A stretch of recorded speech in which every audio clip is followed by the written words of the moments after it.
So not only did I get this beautiful pork belly from Pete's and Barnett's at the Santa Monica Farmers Market, they had pork hocks, pork feet, pork collarbones, and pork back ribs. Now, we're gonna put all of those into our ramen broth. Yeah, we're gonna make a lot. That's good, because I have a lot of friends who have been waiting for me to make this ramen for a really, really long time. Lay the pork belly upside down. Well, we're still gonna use the skin. We're not gonna get rid of that. Cut this guy right in half. Boom, and toss him in there. Soy sauce.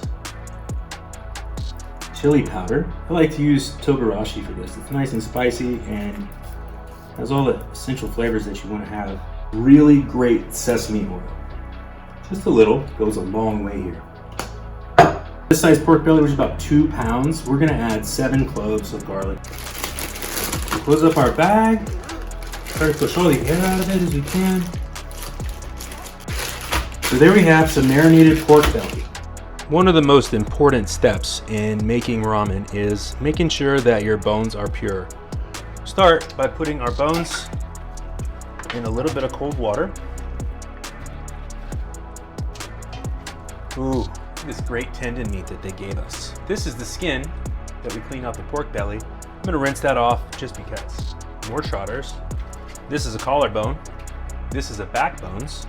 This is one of the 4 shanks we're gonna use. 2 are in the pot right now, and 2 more are going on the smoker. Cover these bones with cold water and let them soak for an hour. While these are soaking, I'm gonna go get fire started with some white oak so that we can smoke our pork shanks. Time to start a fire.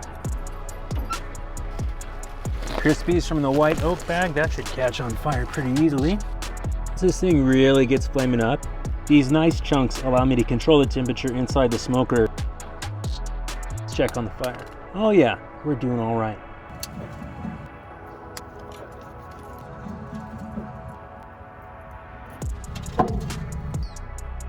Now that we have lots of active flame, we're gonna close the lid on our fire. Doing all right. See beautiful smoke coming up off that fire. We're in our pork hocks. They're at 275 now. Bones have been soaking for about an hour. We're gonna put our bones back into the same pot.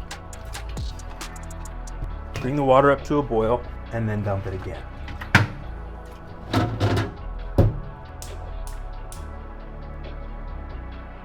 We'll put the lid on to reduce the time it takes to come to a boil. Let's take a look at our pork bones. Looks like they've let all the nasty out. We're gonna dump them.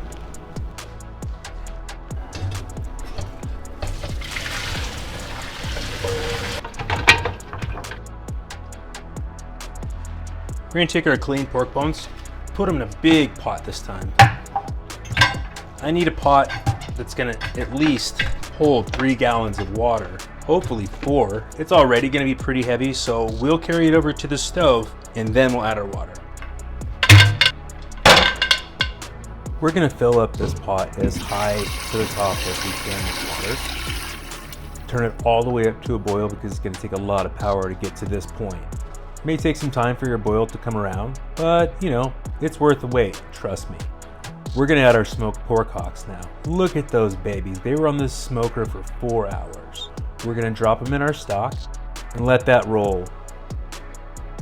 So our broth has been on for about 4 hours. Now we're gonna add all of the non-meat ingredients, which are vegetables. We're gonna start with garlic and some smoked garlic cloves, onions, ginger, and a few dried jalapeno chilies. Now these chopped onions are from the onion dicing video, which you can check out on ProChefCuts. Carrots, scallions. So it looks like I basically cleaned my fridge out here. You know, this is how we make soup.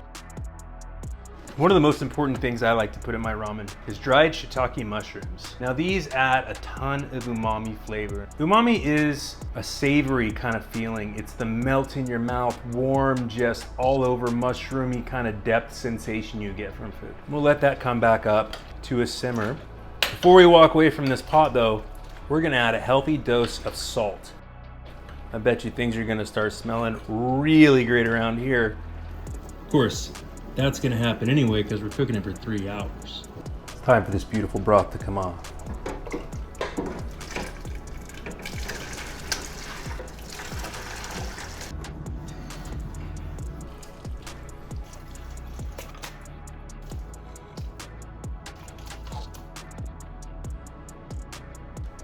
We have our pork broth made, and now we need to braise our pork belly chashu that we've marinated overnight.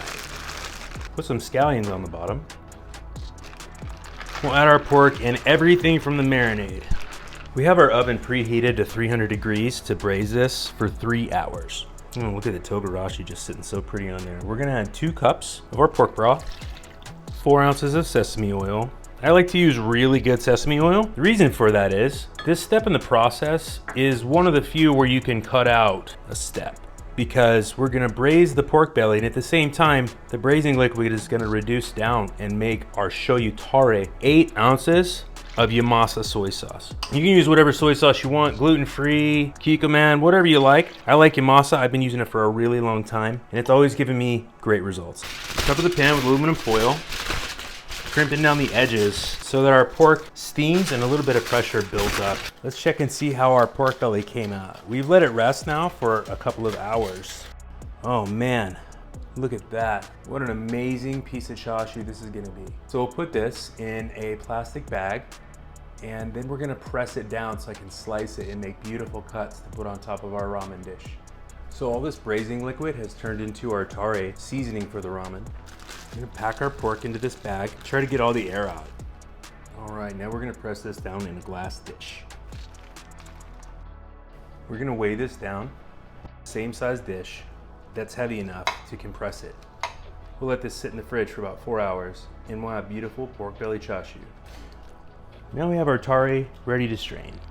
We'll use this tare to season our ramen broth after we make our dashi and finish up the toppings and noodles in the next videos.